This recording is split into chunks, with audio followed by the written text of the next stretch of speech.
Hey, today I wanted to talk about clefs. Some of you probably already know about them, but I always like to dive a little deeper to not just know, but to understand. So let's go do that. So the first thing I wanted to show you is the staff in its early form. Staffs are the lines and spaces on which we put notes to tell you which note you should play.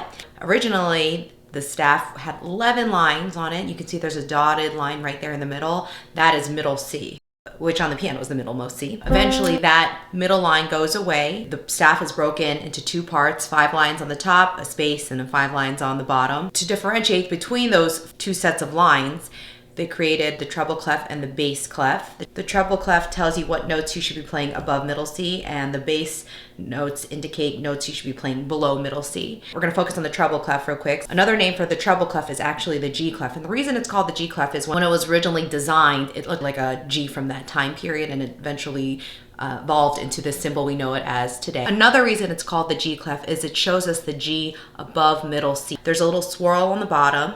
That swirl goes around the second line of the staff. That is the G above middle C. I think that's helpful when you go to read music if you're still not comfortable with the names of each line in each space. And the bass clef has a similar story.